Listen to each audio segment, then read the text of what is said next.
como a gente vai conferir na matéria. Veja aí. E no nosso quadro da Unimed Costa Oeste, a gente vai conversar hoje com o médico cooperador da Unimed, o Dr. Matheus, que é cardiologista, e vai falar sobre um assunto, o tal do infarto, que geralmente a gente fala, mas as pessoas sempre têm dúvidas e é sempre bom falar sobre isso, né, doutor? Tudo bem? Boa tarde. Tudo. Boa tarde, Núbia. Boa tarde, telespectadores. Prazer estar aqui novamente, né? Poder falar um pouquinho sobre a nossa área da cardiologia, tá? E hoje, inclusive, vai passar várias dicas de como prevenir, né, doutor? Porque geralmente a gente fala assim, antes de acontecer, tem muitas outras coisas que as pessoas têm que cuidar para prevenir e não chegar ao extremo, né? Ah, é importante, né? Hoje, inclusive no consultório, eu tenho trabalhado muito com os nossos pacientes a respeito da prevenção. A prevenção hoje tem evitado o desfecho pior, né? Que é o infarto, é a morte, né? Ocasionada pelo infarto, que é o nosso assunto do dia de hoje. Então, a prevenção é essencial para que nós não venhamos a ter complicações relacionadas a isso. Doutor, então, quais são os sinais do infarto? Para já acender aquele sinalzinho de alerta, as pessoas, opa, estou sentindo isso, pode ser que seja um infarto. O principal sintoma do infarto é dor torácica. Até, de novo, alguns pacientes chegam no consultório e falam para nós, doutor, eu ouvi falar que o coração não dói. Isso não é verdade. O coração, quando ele tem diminuição de nutrientes, falta de nutrientes e oxigênio, ele dói. E geralmente isso acontece quando há diminuição do fluxo de sangue para o próprio músculo do coração, que é um entupimento nas artérias que nutrem o coração, e isso sim, quando leva a sequelas, a morte do músculo do coração, nós chamamos então de infarto. O principal sintoma é a dor no peito. Então, a dor no peito principalmente relacionada aos esforços. Então, por exemplo, um paciente que chega e fala para mim, doutor, eu estou sentindo uma dor no peito e essa dor no peito acontece quando eu vou fazer uma caminhada. Vou fazer uma caminhada num topzinho de 2 quadras e eu começo a sentir uma dor. Eu paro, melhora. Quando eu caminho de novo, piora. E isso, ao longo do tempo, pode ir piorando até essa dor não ser mais só ao esforço e já ser até ao repouso. Então, o principal sintoma é a dor no peito, seguido de falta de ar. A falta de ar também é outro sintoma. Pacientes que já têm fatores de risco para doenças do coração, no caso o infarto, como por exemplo diabetes, pacientes tabagistas, às vezes não sentem dor no peito, mas sentem falta de ar. E essa falta de ar, quando não é comum, ele não sentia antes e agora começa a sentir, é um sinal de alerta para que nós precisamos prevenir um possível infarto. E doutor, muitas pessoas a gente fica com a dúvida também, uma dor que irradia para o braço, pode ser que tenha a ver isso também ou não? Depende o caso. A dor no peito é característico sim, a dor do infarto geralmente é uma dor em aperto, uma dor que o paciente fala, doutor, parece que tem alguma coisa me oprimindo, meu peito apertando. Essa é a dor do infarto. E pode irradiar sim para o braço esquerdo, é característico. Outras irradiações também para a região do pescoço, para a região aqui do mento, né? Também pode estar relacionado a infarto.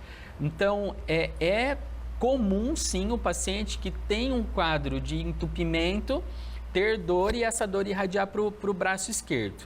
Porém, tem outras coisas que também levam à dor do braço esquerdo. Então, eu sempre digo que na maior parte dos casos, nunca generalizando, mas a dor geralmente começa no peito, quando é do coração, e irradia para o braço esquerdo. E não o contrário, nunca é só dor no braço esquerdo ou nunca só começa no braço esquerdo e depois vem a dor no peito, né? Isso é geralmente. Mas olha, ultimamente nós temos visto casos de infartos de variadas formas, né? A maior parte, predominantemente, é assim, mas não só. Então, é importante a gente falar também para as pessoas, às vezes tem essa falta de ar, essa dor no peito, muito ocasionada da ansiedade. Então, tem essa questão junto com o cardiologista e com o psiquiatra para fazer esse check-up, para ver o que é, se é do coração, se é ansiedade, para fazer essa separação também em conjunto, né? É importante. O paciente que chega para mim no consultório, hoje o nosso maior o que mais acomete a nossa população é a ansiedade. Então, o nosso paciente, ele é ansioso. Eu sempre digo que primeiro eu vou tratar e, se possível, excluir uma causa que pode trazer a gravidade, que é o infarto.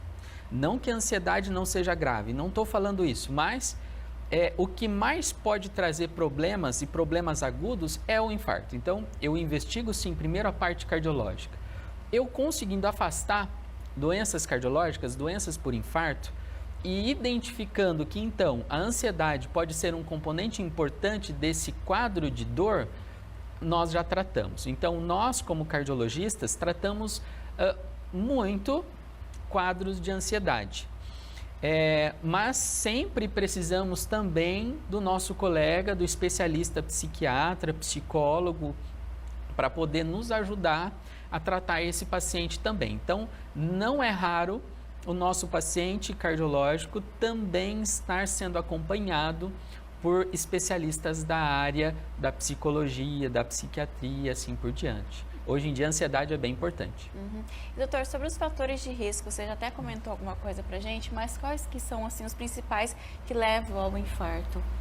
Os principais fatores de risco na nossa sociedade hoje se eu fosse elencar em ordem decrescente, ou seja, os mais importantes para os menos, ficaria o diabetes, é um dos maiores fatores de risco, então o diabetes precisa estar muito bem controlado.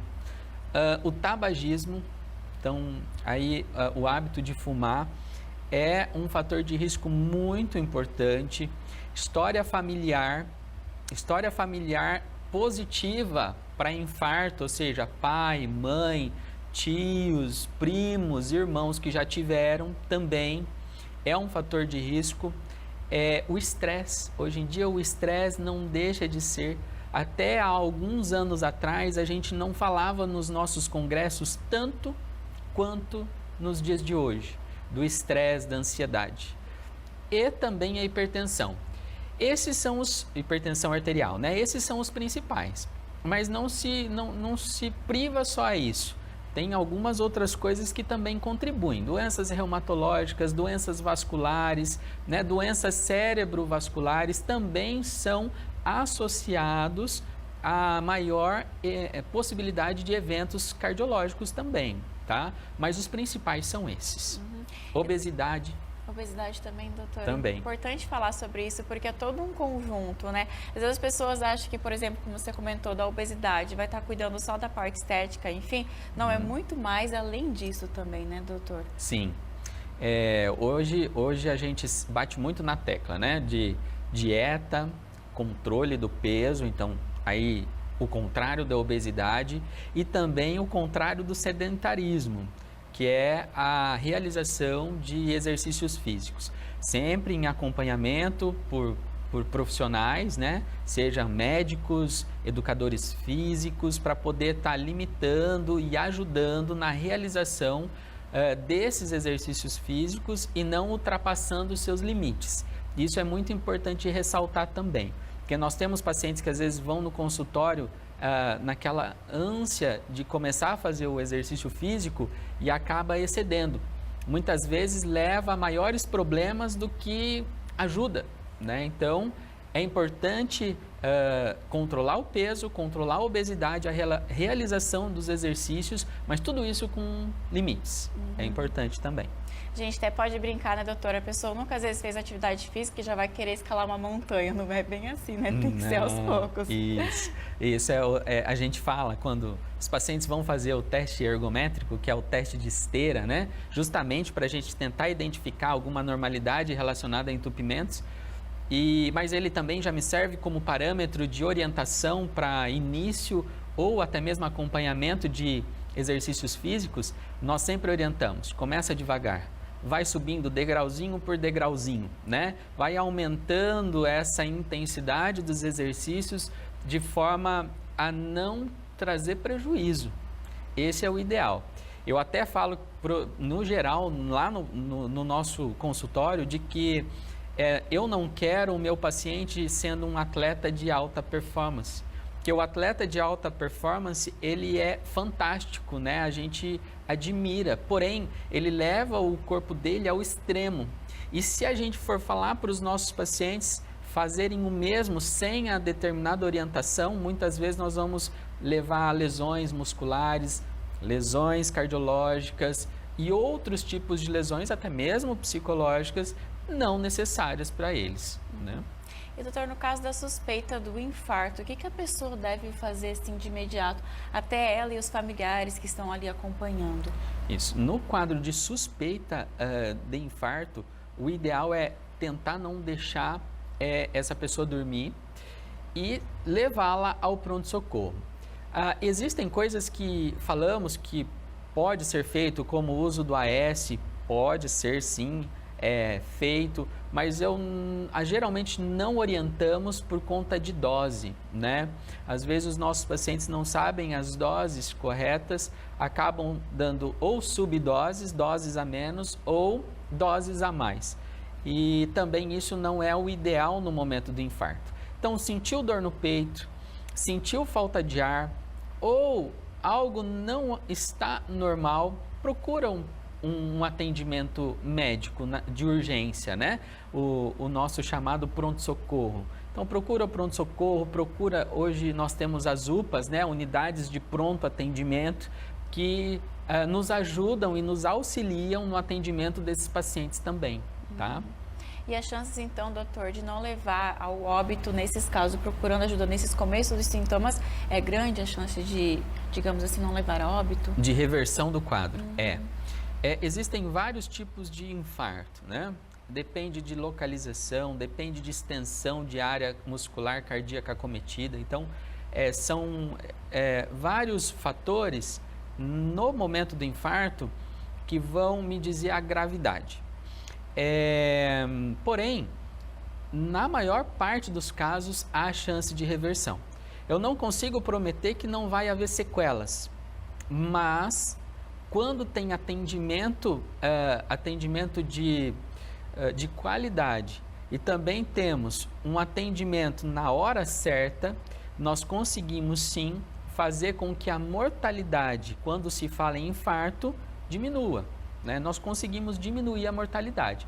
Então, conseguimos sim reverter um quadro possivelmente fatal e em alguns deles, ou até mesmo na maioria, diminuir as sequelas de forma importante. Certinho. Então, doutor, muito obrigada por essas explicações, participar novamente aqui do Ver Mais. Obrigada, viu? Obrigado, telespectadores. Boa tarde. Até mais. Então, esse foi o nosso quadro da Unimed Costa Oeste. Mauro, eu volto com você. Show de bola, quero aproveitar e agradecer ao Dr. Matheus aí, né? Muito obrigado novamente por participar do nosso programa aqui no nosso quadro da Unimed Costa Oeste, né? E você de casa aí, ó, fica atento, né?